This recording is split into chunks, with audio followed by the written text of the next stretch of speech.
பதிவு ரொம்ப முக்கியமான ஒரு பதிவு. இந்த வீடியோ ஸ்கிப் பண்ணாம கடைசி வரை பாருங்க. நீங்க பார்க்கிறது நீட் பிஜி தமிழ். நான் உங்கள் கார்த்திக்.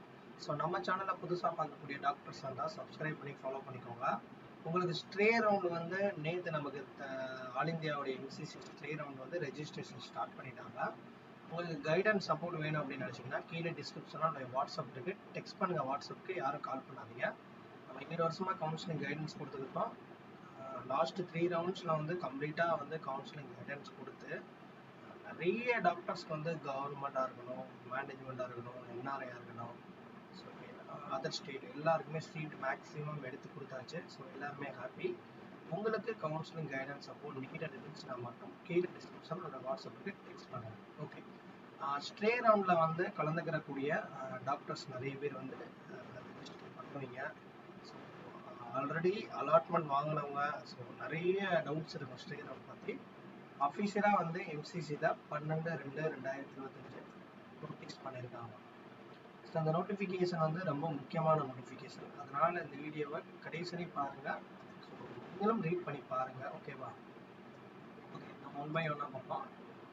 ஓகே, ஃபஸ்ட்டு வந்து the eligibility of candidates for stray vacancy round of PG counselling to be conducted by MCC and the state counseling may be noted as under. So கீழே கொடுத்துருக்க ஸ்ட்ரே ரவுண்ட் வேக்கன்சி, ஸ்ட்ரே அதாவது all இந்தியாவாக இருக்கட்டும் எம்சிசியாக இருக்கட்டும், இதில் கலந்துக்கிறக்கூடிய candidates வந்து தெரிஞ்சு கொடுக்குற முக்கியமான point. Candidates who are not holding any seat either in all India quota or state quota are eligible to participate in stray vacancy round of PG counseling 2025 to be conducted by MCC. அதாவது வந்து இப்போ அந்த MCC உடைய stray round வேக்கன்சியில் யாருக்கு வந்து எலிஜிபிலிட்டினா, யார் இதுவரையும் seat allot ஆகாமல் இருந்தாலும் சரி, அது மாதிரி வந்து சீட்டை வந்து இதுவரை நீங்கள் ஹோல்ட் பண்ணியிருக்க கூடாது. இப்போ நீங்கள் ஸ்டேட் கவுன்சிலிங்காக இருக்கட்டும், ஆல் இந்தியாவில் இருக்கட்டும், உங்களுக்கு சீட் அலாட் ஆகி மேபி ஜாயின் பண்ணாமல் இருந்தீங்கன்னா இதுவரையும் உங்கள் கையில் எந்த சீட்டுமே இல்லைங்க.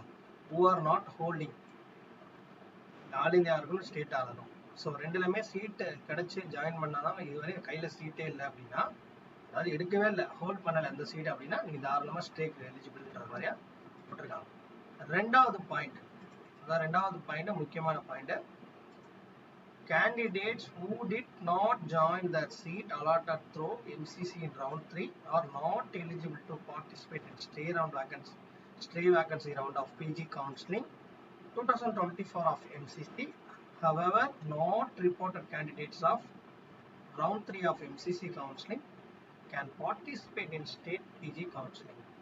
அதாவது வந்து தேர்ட் ரவுண்டில் எம்சிசியில் நிறைய டாக்டர்ஸ்க்கு சீட் கிடச்சிருந்திருக்கும். ஸோ நீங்கள் ஜாயின் பண்ணலை அப்படின்னா ஸ்ட்ரே ரவுண்டுக்கு எலிஜிபிலிட்டி கிடையாது. நீங்கள் ஜாயின் பண்ணலன்னாலும் சரி, இல்லை ஜாயின் பண்ணாமல் எந்த ரிப்போர்ட்டும் பண்ணாமல் நீங்கள் விட்டுட்டீங்க, அந்த சீட்டை வந்து எதுவுமே பண்ணலைன்னாலும் உங்களுக்கு வந்து சீட்டு வந்து எப்படின்னா அடுத்த ரவுண்ட் வேக்கன்சிக்கு எலிஜிபிலிட்டி கிடையாதுன்னு தெளிவாக சொல்லிட்டாங்க. ஓகே, அடுத்த மூணாவது point. Candidates who have joined state quota seats through earlier rounds are not eligible to participate in stay vacancy round of PG counseling 2024 of MCC. அதாவது நிறைய பேர் என்ன நினைப்பாங்கன்னா, சார் நான் வந்து ஸ்டேட்டோடைய முதல் ரவுண்ட் 2வது ரவுண்டில் கலந்துக்கிட்டேன், அதான் ஜாயின் பண்ணிட்டேன், ஜாயின் பண்ணலைன்னா அவங்க கையில் எந்த சீட்டுமே இருக்காது. முதல் ஸ்டேட்டில் ஒரு ஃபஸ்ட் ரவுண்டில் செகண்ட் ரவுண்டில் ஜாயின் பண்ணிட்டேன், பட் இப்போ வந்து நான் வந்து ஆல் இந்தியாவோட ஸ்ட்ரேக்கு வந்து எலிஜிபிளான்னு கேட்டிங்கன்னா கிடையாது. அதே இந்த இடத்துல தெளிவாக சொல்லியிருக்காங்க.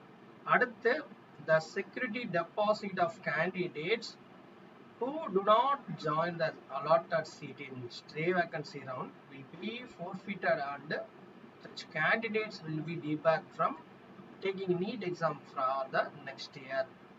அதே மாதிரியா இந்த ஸ்ட்ரே ரவுண்டு வந்து ரொம்ப ஒரு முக்கியமான ரவுண்டு மட்டும் இல்லாமல் ரொம்ப கிரிட்டிக்கலான ரவுண்டும் கூட. சப்போஸ் ஒரு கேண்டிடேட் வந்து ஒரு சீட்டு வந்து அலாட் ஆகும், அப்போ அந்த அலாட் ஆகிற சீட்டில் வந்து நீங்கள் ஜாயின் பண்ணலை அப்படின்னா, அதாவது ஸ்ட்ரே ரவுண்டில் வந்து நீங்கள் கலந்துக்கிறீங்க, சீட்டு வந்து அலாட் ஆகலை அப்படின்னா உங்களுடைய செக்யூரிட்டி டெபாசிட் போயிடும். ஓகே, நிறைய பேர் வந்து செக்யூரிட்டி டெபாசிட் போனால் போயிட்டு போகுது அப்படின்னு நினைப்பீங்க. ஆனால் இன்னொரு முக்கியமானது, நெக்ஸ்ட் இயர் நீட் வந்து நீங்கள் எழுத முடியாது. அதாவது நெக்ஸ்ட் இயர் நீட் பிஜி எக்ஸாமை உங்களை எழுத விட மாட்டாங்க. இது ரொம்ப முக்கியமான பாயிண்ட். அதனால ஸ்டே ரவுண்ட்ல கலந்துக்கிறக்கூடிய அந்த டாக்டர்ஸ்லாம் கொஞ்சம் கேர்ஃபுல்லா வந்து சாய்ஸ் ஃபில் பண்ணுங்க. ஓகேவா? எனக்கு எந்த காலேஜஸ் தேவையோ, இந்த காலேஜ் எனக்கு இந்த பிரான்ச் கிடைச்சா நான் படிச்சுக்கிடுவேன், இல்லை அப்படின்னா நெக்ஸ்ட் இயர் நான் பார்த்துக்கிறேன்ற மாதிரியா ஒரு கன்க்ளூஷன் ஃபுல்ல டிசைட் பண்ணிட்டு அதுக்கப்புறம் சாய்ஸ் பண்ணி போடுங்க. இல்லை அப்படின்னா அது உங்களுக்கு ரிஸ்க் தான். ஏன்னா இந்த வருஷம்லாம் பார்த்தீங்கன்னா 2024 ஒரு 900+ டாக்டர்ஸ் வந்து டிபார் பண்ணிட்டாங்க. ஏன்னா அவங்களாம் லாஸ்ட் இயர் ஸ்டே ரவுண்ட்ல இந்த மாதிரி தான் ஒரு ப்ராப்பரான கைடன்ஸ் இல்லாமல், ஒரு நல்ல ஒரு மோட்டிவ் இல்லாமல் இந்த மாதிரி தப்பாக போட்டாங்க. அதனால ஸ்டேல கலந்துக்கிறவங்க பர்டிகுலரா உங்களுக்கு எந்த காலேஜஸ் வந்து நீடட் இருக்கு, எந்த காலேஜில் ஜாயின் பண்ற மாதிரி இன்ட்ரெஸ்ட்டோ அந்த காலேஜ் அந்த பிரான்ச்சஸ் மட்டும் போடுங்க, எல்லாமே போடாதீங்க. ஓகேவா? So okay. நெக்ஸ்ட் வந்து the data of joint candidates round 3 of conducted by MCC will be shared with state counseling authorities and the such candidates will be debarred from taking admission in state counseling. அதாவது வந்து அங்கேயுமே அதான் சொல்லியிருக்காங்க. இப்போ third ரவுண்ட்ல வந்து இங்க எம்சிசியில் join பண்ண கேண்டிடேட் வந்து ஸ்டேட்டுக்கு வந்து டேட்டா வந்து ஷேர் பண்ணியிருக்காங்க. அதனால வந்து நீங்க இங்க ஜாயின் பண்ணிட்டு போய் ஸ்டேட்ல வந்து அட்டன் பண்ண முடியாது. அதுலயே வந்து உங்களுக்கு ஸ்டேட் கவுன்சிலிங் வந்து நீங்க டீபார் பண்ணிட்டாங்க. தேர்ட் ரவுண்ட்ல இங்க ஜாயின் பண்ணிட்டீங்கனாலே ஸ்டேட்டோடைய ஃபர்தரா நடக்கக்கூடிய தேர்ட் ரவுண்ட் முடிஞ்சிருச்சு, அடுத்து ஸ்டேட்ல நீங்க பார்ட்டிசிபேட் பண்ண முடியாது. அதுதான் அவங்க தெளிவா சொல்லியிருக்காங்க. அடுத்து முக்கியமானது, candidates may contact the state counselling authorities for any information regarding state seats counselling. வேற ஏதாவது உங்க ஸ்டேட் கவுன்சிலிங் பத்தி டவுட்ஸ் இருந்துச்சுன்னா அந்தந்த ஸ்டேட்டோடைய அத்தாரிட்டி,